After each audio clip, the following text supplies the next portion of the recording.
جی طلبہ، اگلا ٹاپک ہے امتیازات نبوی صلی اللہ علیہ وسلم۔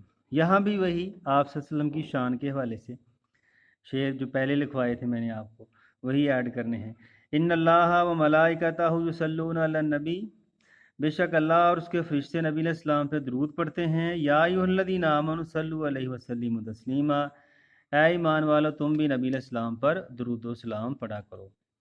ان الذین، تو درود کی فضیلت کے حوالے سے کہ نبی علیہ السلام نے فرمایا کہ جو شخص میرا نام سنے درود نہ پڑھے اس پہ اللہ کی لعنت ہے۔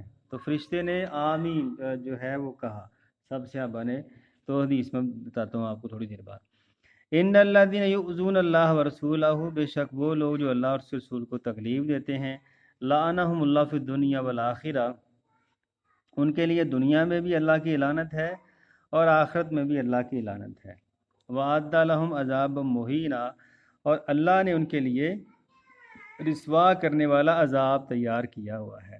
وَالَّذِينَ يُؤْذُونَ الْمُؤْمِنِينَ، اور وہ لوگ جو مومنوں کو تکلیف دیتے ہیں، والمؤمنات، اور مومن عورتوں کو تکلیف دیتے ہیں، بغیر مکتسب، بغیر کسی وجہ کے، فقد احتملوا بہتانا و اسما مبینا، بے شک وہ اپنے ذمے بہت بڑا بہتان اور بہت بڑا گناہ سمیٹتے ہیں۔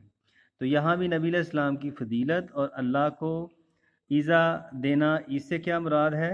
اللہ کو تکلیف دینا، جیسا کہ یہاں دیکھو، یہ بھی دیکھیں کہ آپ نے فرمایا ابن آدم مجھے گالی دیتا ہے۔ گالی کب دیتا ہے؟ جب زمانے کو گالی دیتا ہے، حالانکہ زمانہ میں ہوں، ٹھیک ہے؟ تو یہ اللہ کو تکلیف دینے والی باتیں ہیں نا۔